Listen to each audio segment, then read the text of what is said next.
Vamos a hablar hoy acerca de un tema que yo creo que es de interés para todos nosotros y es el de la oración. Y obviamente para poderlo desarrollar, pues me he venido muy bien equipado con Santa Teresa de Jesús, Santa Teresa de Ávila, la maestra de maestras en cuestión de reformas y por supuesto de espiritualidad, de literatura, un ícono del siglo de oro español que tanto aprecio por el aporte que ha tenido, que tiene y que seguirá teniendo en nuestra cultura. Así que vamos a hablar de la oración partiendo de la pedagogía que Santa Teresa fue construyendo a lo largo de su vida en un proceso largo que no fue sencillo, que no se construyó de un día para otro, pero que una vez que lo recorrió, pues nos llenó de pistas, nos llenó de claves y además con la genialidad de haberlo puesto por escrito. De hecho, para desarrollar este tema tan importante, porque se trata de la experiencia, del modo de comunicarnos, de entrar en contacto con Dios, pues voy a tomar una frase que ella dejó, que ella redactó en el libro de la vida, ¿sí? Y de la cual voy a extraer, o ya extraje más bien, palabras o frases clave, pues que nos permitan ir entrando en este terreno del mundo interior. Antes de hacerlo, quiero tocar dos puntos para ir poniendo las bases de lo que voy a decir después. Y el primer punto es hablar sobre la importancia de la oración y el segundo punto previo sobre los efectos o frutos que produce en nosotros. Primero, preguntarnos por qué es importante la oración. Y la respuesta que yo doy a esto es que se trata de una necesidad que forma parte de lo que somos, incluso de nuestra estructura cerebral y en general de la manera como fuimos diseñados y constituidos. Hay una parte del cerebro que, por ejemplo, tiene que ver con la valoración moral, con la ética, el neocórtex, y que también nos permite captar desde ahí lo trascendente, el no quedarnos únicamente en el mundo visible, en el mundo tangible. Entonces yo siempre he dicho, si en nuestra propia constitución, en lo que somos, está presente esa necesidad, sí, pues es como una especie de pista, de huella que Dios ha querido dejar en nosotros. Entonces, la oración es importante porque responde a una necesidad.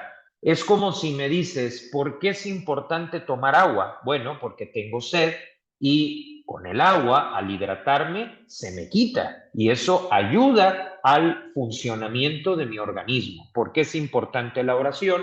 Pues porque tengo necesidad de lo trascendente, tengo necesidad de algo más profundo de lo que puedo alcanzar a ver o incluso de lo que cabe en mis esquemas. Entonces, por eso la oración es importante.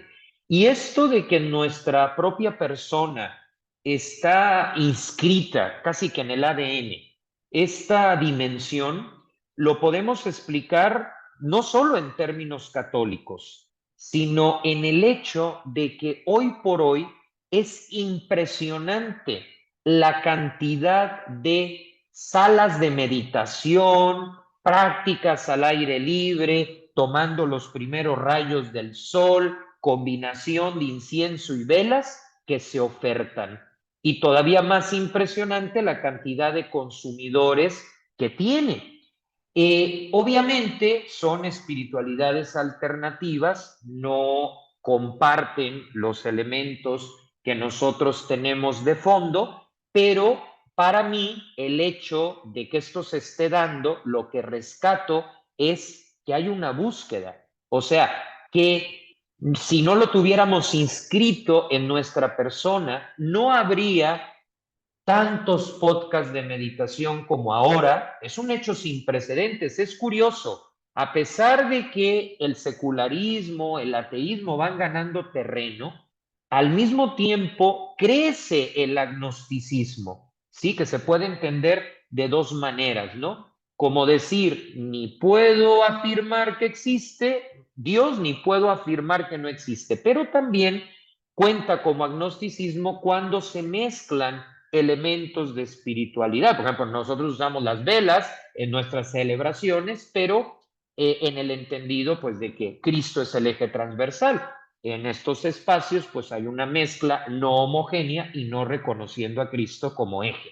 Lo que trato de decir es que lo que rescato es la búsqueda y al mismo tiempo lo que cuestiona por qué si nosotros, que deberíamos de ser expertos en oración, pues no nos hemos lanzado a darla a conocer de una forma más atractiva, más viva, mejor comunicada, mejor transmitida, ¿no? Pero bueno, eso puede quedar para otro video. Estos ejemplos de búsqueda inconsciente de Dios, sí, a veces disfrazados de energía, a veces disfrazados de el universo, ¿sí? Y no porque Dios no sea energía, la actividad de Dios, los efectos de Dios producen energía, pero no es su nota principal. Su nota principal es que es persona. Entonces, sí, se le pueden atribuir elementos, como lo decía Santo Tomás de Aquino, el motor inmóvil, sí, que mueve, hay un elemento de energía ahí, sin ser movido, pero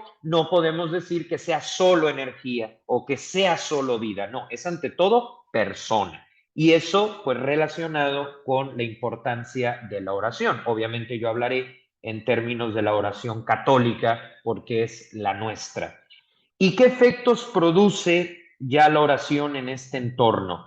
Pues el primer efecto, conocernos a nosotros mismos y conocer a Dios. Esto es bien importante porque el primer fruto de la oración se puede dividir en dos categorías, ¿no? Fruto parte 1, fruto parte 2.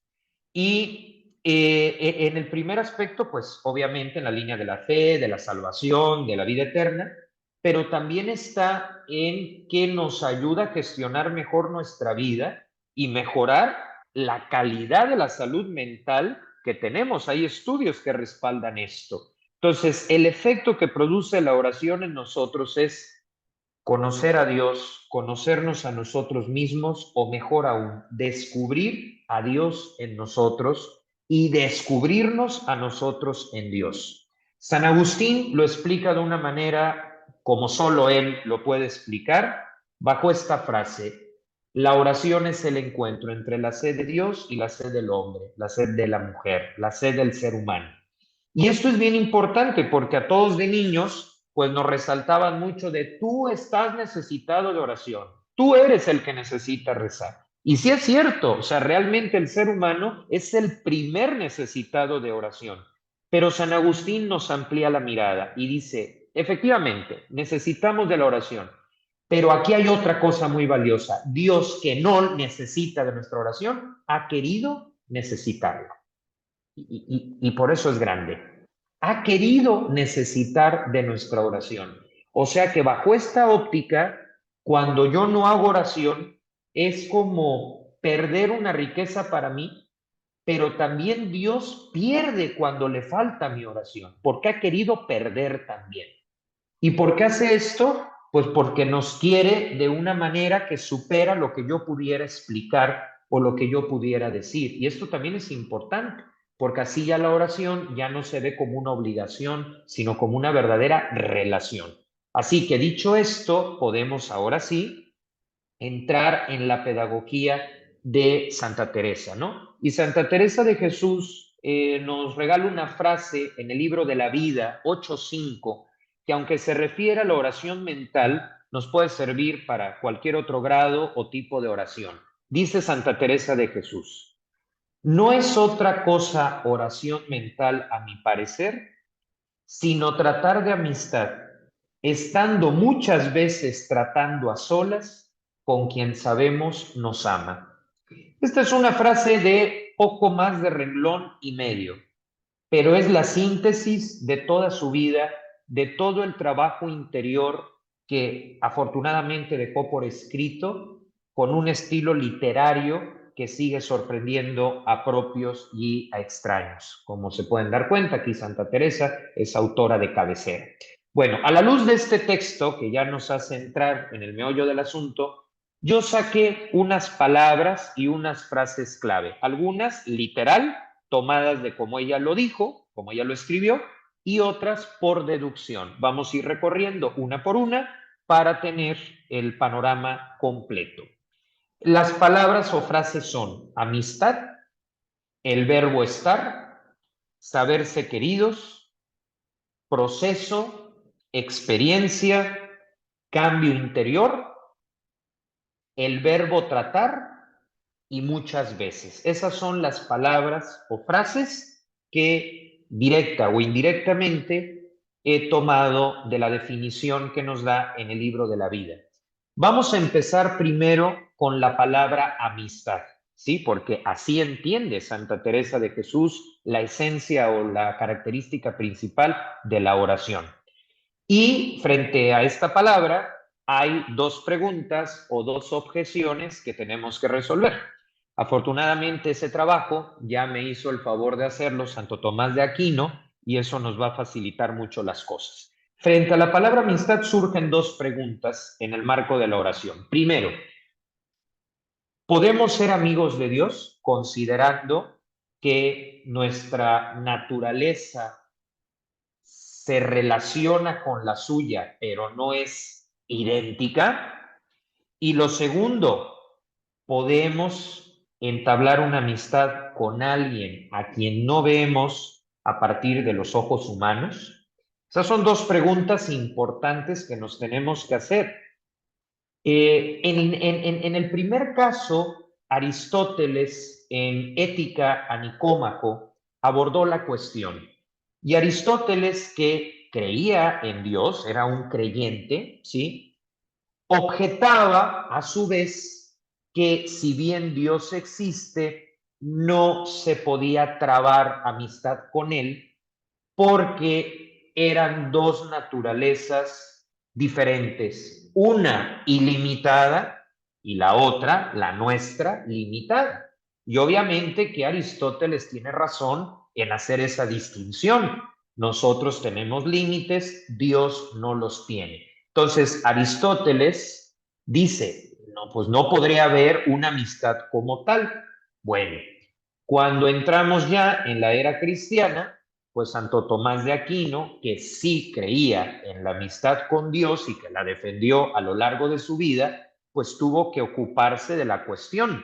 Acuérdense que Santo Tomás de Aquino admiró desde el minuto uno la obra de Aristóteles. Entonces, Santo Tomás de Aquino lo que hizo fue responder a la objeción de Aristóteles, pero respetando o manteniéndose dentro de la lógica aristotélica. Y entonces Santo Tomás dijo, sí, efectivamente, sí, el ser humano no posee el mismo grado de perfección que posee Dios, y bajo ese principio no podría haber amistad. Pero dice Santo Tomás de Aquino, sin embargo, en Jesús ese argumento o esa objeción desaparece porque Jesús es el Dios hecho hombre. Y Jesús, en cuanto a hombre, nos pone al mismo nivel y nos abre a esa posibilidad de amistad. Dice Santo Tomás que por la caridad, o sea, por el amor, Jesús no renuncia a su naturaleza divina, pero asume la nuestra. Y entonces, al asumir la nuestra, nos pone, entre comillas, en igualdad de condiciones, pero definitivamente con ello logró superar la objeción de Aristóteles. Así que sí, como Jesús se hace uno de nosotros, esta amistad es filosóficamente o aristotélicamente posible. La segunda pregunta, ¿podemos ser amigos de alguien a quien no vemos con los ojos humanos? Y la respuesta es que sí podemos, porque Dios sí es visible. No a los ojos humanos, pero sí en cuanto a sus efectos en la naturaleza. El orden del sistema solar, el funcionamiento de nuestro organismo, donde no es consecuencia de la suerte, todo eso nos permite verlo, solo que desde otra perspectiva. Habiendo aclarado estos dos puntos, y ya en un lenguaje más sencillo, la oración es amistad. ¿Qué nos quiere decir Santa Teresa con esto? Que no se trata de una obligación, que no se trata de una serie de palabras y gestos, sino que es sencillamente un acto de reciprocidad, un acto de compenetración, un acto de afinidad entre nosotros y Dios, que además en la persona de Jesús se hizo visible a la historia, a cada uno de nosotros. Entonces Santa Teresa no ve a Dios como ese ser castigador que anda viendo cuando nos cachan la movida, no lo ve como alguien abstracto, sino más bien concreto. Por eso ella recomendaba visualizar a Jesús en cuanto a un hombre, o sea, a lo humano, para verlo accesible, para visualizarlo como lo que es amigo. Y qué importante es esto, porque hay personas que ven a Dios como el que aprieta los botones para que sucedan tragedias, cosa que es fantasiosa, sino que deben de dar el paso, debemos de ayudarles a dar el paso de verlo como amigo, como cómplice en el buen sentido de la palabra. Entonces, sí, podemos tener amistad con él y podemos percibirlo en nuestra persona. Luego está el verbo estar. A veces pensamos que la oración consiste en el verbo hacer cosas y no. Sí es cierto que de vez en cuando se incluyen ciertas dinámicas, ¿no? Por ejemplo, en la meditación del rosario sí hacemos cosas, ¿no? Vamos moviendo las cuentas, pero Santa Teresa dice que antes de todo eso la clave es estar. Estar quiere decir ponernos en la presencia de Dios y como estemos. Hay veces que nuestro estar va a ser, estamos contentos porque nos fue muy bien, ganamos el asunto del juzgado, estamos contentos, entonces nuestro estar va a ser desde la alegría. Va a haber veces que nuestro estar sea durmiéndonos porque, no sé, nos dolió la cabeza, no dormimos bien, alguna preocupación y de repente pues vamos a estar con un ojo abierto y el otro cerrado o de pronto quedarnos profundamente dormidos y eso también cuenta porque es un estar. Otras veces el estar va a ser desde el enojo, ¿sí? Porque pues, hay veces que Dios se enoja, ¿sí? No que se enoja, que nos enoja, al menos a mí me ha pasado y eso es parte de la confianza para con él, ¿sí? Aunque al final termine teniendo la razón, pues en el momento también es válido enojarse y también es válido hablar fuerte. Es un estar, ¿sí? Estar pues, enojados, pero en su presencia. A veces estar tristes, estar rotos en su presencia. Lo que quiere decir Santa Teresa es que no se trata de caras y gestos, sino más bien un estar como esté, ¿sí? Luego, un tercer elemento, saberse queridos. Uno de los principales problemas que tenemos hoy, y a todos nos pasa en mayor o menor medida, es que a veces andamos mendigando amor, andamos mendigando cariño, amistad o lo que sea. Por supuesto que necesitamos amor, necesitamos amistad, necesitamos cariño, pero Santa Teresa nos enseña que para que ese cariño sea sano y no sea absolutizar una persona y caer en apegos y todo esto, primero hay que sabernos queridos por Dios. Y luego podremos sabernos queridos por los demás y quererlos, pero en torno a Dios. Porque si quitamos a Dios del centro y ponemos a alguien o algo, ni ese alguien ni ese algo tiene los atributos que Dios posee para estar en el centro. Entonces, la oración no es llegar ante un inquisidor, la oración no es llegar ante un golpeador, no, la oración es saberse queridos. Y esto es bien importante porque el día que Santa Teresa se sintió querida, su vida cambió. ¿Y cómo se sintió querida? Bueno, es de una forma muy fuerte. Entró en una de las estancias del convento y vio una imagen de Jesús llagado, ¿no? El Jesús propio del Viernes Santo. Obvio que lo que vale no es la imagen, sino lo que evocó esa imagen. Y ella dijo que se sentía querida porque pues Jesús había pasado por todo eso por ella. O sea, tú no das la vida por alguien que no quieras, ¿no? Entonces, Eso es importante. Luego, la palabra proceso es un largo camino, se va haciendo por etapas. Ella lo explica en su libro El Castillo Interior y es muy interesante. A ella le gustaban las novelas de caballería y de castillos y lo propio de la época. Era una persona normal y ella decía que la oración utilizaba la analogía de un castillo con muchas habitaciones. Entonces que pues vas cambiando de habitación y vas subiendo de nivel, de nivel, de nivel, hasta que llegas a el área del trono donde está el rey. ¿Sí? Tomen en cuenta pues que en aquel momento era lo habitual, hoy todavía hay estas referencias, pero ya menos. Entonces, entender que esto es un proceso y que la calidad del proceso no depende del sentimiento que se tenga en ese momento. Yo he pasado meses enteros donde no siento absolutamente nada cuando tengo unos 15, 20 minutos de oración, a veces incluso hasta fastidio, ¿sí? Y no por eso lo dejo de querer, no por eso dejo de avanzar. De hecho, parte del proceso, y Santa Teresa lo explica así, pues es también la sequedad, ¿sí? Que no dura para siempre, pero que forma parte.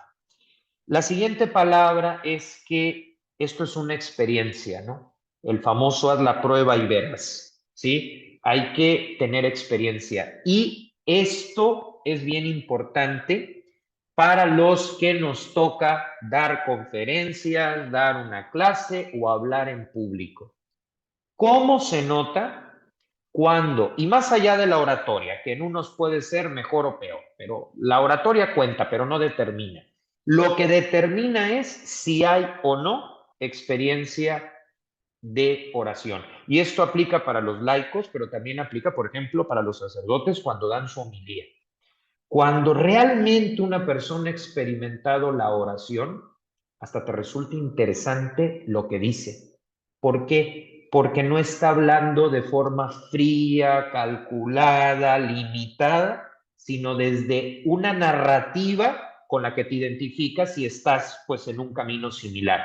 A mí, por ejemplo, y se lo recomiendo mucho, en YouTube aparecen videos de la madre Verónica Versosa, la fundadora de Jesu Comunio, que es una congregación que está en crecimiento en España. Y la Madre Verónica, yo la puedo oír 40 minutos enteros que se me van como agua. 40 minutos que se sienten como 2 minutos. ¿Por qué? Pues porque habla desde la experiencia. Hay experiencia de oración en ella y por eso se disfrutan esos videos porque te está diciendo algo significativo. Y en cambio, hay personas, esto lo tengo que decir, también en las familias pasa que a lo mejor son de 3 minutos, o no de 3, pero de 8, y no notas la experiencia. No digo que la persona no la tenga, pero seguramente no tan arraigada. Homilía o comentario de un laico también, porque una cosa es la homilía del sacerdote y el comentario pues es el laico dando una conferencia, ¿no? Pero cuando alguien no tiene experiencia de oración o no es una experiencia todavía profunda, 10 minutos se te vuelven una eternidad, te suenan a 70 minutos, ¿sí? ¿Por qué? Pues porque se está hablando desde esquemas, ¿sí? Que no dicen absolutamente nada. Yo creo que a todos nos ha pasado, ¿no? Y no nos vamos o salimos corriendo porque, bueno, reconocemos que, bueno, mala la homilía, Jesús hace presente, ¿no? Entonces, lo vemos desde la fe. Yo siempre lo he dicho, porque si no lo viera desde la fe, y no es por andar criticando, pero pues ya varias veces me habría yo desesperado, porque sí se necesita esta experiencia profunda para que sea creíble lo que decimos, ¿no? Obvio la oratoria cuenta, obvio la preparación cuenta, pero lo que determina es tener la experiencia que muy probablemente sí la tiene, pero no siempre se habla desde ella. Entonces, la clave del éxito en las predicaciones y todo eso es desde la experiencia, porque la oración es una puesta en práctica. Luego, otra expresión, el cambio interior. ¿Sí? Juan Pablo II decía que en los retiros, en los momentos de oración, a veces cambia el exterior, pero que en el 99% de los casos no se daba un cambio exterior, sino una cualificación interior. Y es que la oración, aunque no se sienta, pasa, yo tengo esa analogía de que hay veces que tú sales a caminar está medio nublado, caminas un buen rato, no sientes el sol, pero cuando regresas y te ves en el espejo estás bronceado. No te diste cuenta y sin embargo te bronceaste. Pues eso sucede en la oración, cuando estás en ella y se va dando este cambio interior, que no es cosa nuestra, es cosa del Espíritu Santo que va actuando. Y con esto no quiero decir que te vuelva raro, que te vuelvas anormal o que todo el día estés mandando bendiciones por el chat. No hagan eso porque nada más agobian a la gente. No, yo hablo más bien de que nos volvemos más humanos, más personas, disfrutamos más de las cosas sencillas de la vida. Luego, otra palabra, tratar. Santa Teresa habla de tratar, o sea, no te quedes en el primer intento. ¿Por qué? Porque esto, volvemos a la palabra proceso, y me da pie a la última expresión, muchas veces. Eso de solo ir a la oración porque es Domingo de Ramos, no sirve si no hay otras veces que le den continuidad. Ahora, si el Domingo de Ramos despierta ese muchas veces, perfecto. Pero esas devociones de una vez al año no alcanzan dentro de la lógica de Santa Teresa y pues del sentido común, porque tampoco hace falta ser una lumbrera para ir entendiendo esto. Pues hemos recorrido ya las claves que nos da Santa Teresa. Ya camino al cierre, vuelvo a leer la frase y posteriormente presento 3 conclusiones y terminamos por hoy. Dice Santa Teresa de Ávila, no es otra cosa oración mental a mi parecer, sino tratar de amistad, estando muchas veces tratando a solas con quien sabemos nos ama. Y dije, estas palabras que resalté y expliqué. Amistad, estar, saberse queridos, proceso, experiencia, cambio interior, tratar y muchas veces. Bien, ¿qué podemos concluir? Número 1, que la oración es importante porque existe una necesidad consciente o inconsciente, pero necesidad al fin de Dios. En nuestro caso, pues ya estamos en el nivel de necesidad consciente y pues no podemos dejarla sin cubrirla, sin atenderla. Por eso, por lo menos una vez al día, hacer una pausa y tener estos espacios de oración que van a determinar la calidad de nuestra vida, ¿no? Y la capacidad de respuesta también frente a lo que se nos vaya presentando. La segunda conclusión es que todo esto nos hace bien, ¿sí? Porque pues Dios no la recomendaría si nos provocara un mal. Me decía una persona, es que tengo un familiar que es un fanático, ¿no? Se toma fotos raras ahí con los santos y demás y hace caras así que me dan miedo. Bueno, eso, desde luego, no es por la oración. O sea, si hay algo de fideísmo, de fanatismo, hay que buscar en otra causa.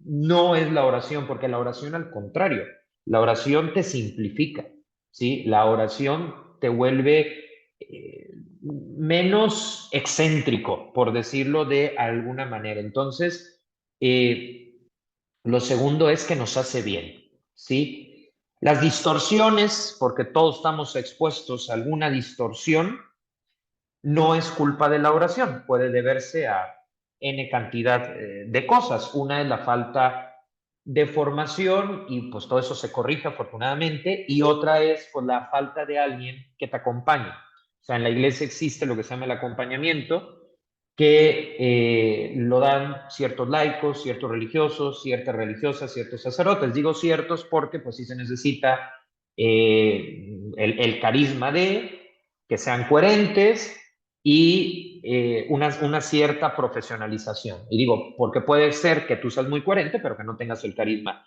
de acompañar. Entonces, cuando vemos que a alguien se le está yendo la canica para otro lado, no es culpa de la oración, porque la oración no te vuelve fanático, la oración no te vuelve lejano a lo que sucede en el mundo, no te vuelve no te quita las ganas de reírte, no te quita las ganas de disfrutar de tus hobbies. Esas ya son otras cosas. La oración te hace bien y el bien con B mayúscula. Y la tercera conclusión es que en la iglesia hay todo un bagaje que nos puede ayudar. Hay diferentes vías, está el examen diario de San Ignacio de Loyola, está la pedagogía de Santa Teresa de Jesús. Aquí, pues la que nos acomode, ¿sí? La que vaya más acorde con nuestra personalidad, nuestra forma de ser. También está, por ejemplo, que luego haré un video, el método de la oración del venerable siervo de Dios Félix de Jesús Ruller, que él desarrolló la atención hacia Dios fuera de la capilla. Es muy interesante ese estilo, esa pedagogía. O sea, cada uno tiene que ir pues asimilando cuál es el suyo. Y en algunos casos se da una fusión, ¿sí? Dentro, claro, de los parámetros de la iglesia. Por ejemplo, yo, los tres acentos que tengo en la mía son el examen diario de San Ignacio de Loyola, la pedagogía de Santa Teresa de Jesús y la atención a Dios fuera desde la capilla del Padre Félix de Jesús Ruggiero. O sea, yo me baso en esas tres y me ayuda. Hay quien solo toma un camino, bueno, pues ya está, pero pues todo esto nos va a ayudar. Entonces, en la primera conclusión, la oración es importante porque responde a una necesidad. En la segunda nos hace bien y si no nos hace bien, pues es porque hay por ahí algo que atender, hay alguna fuga, hablando en sentido figurado.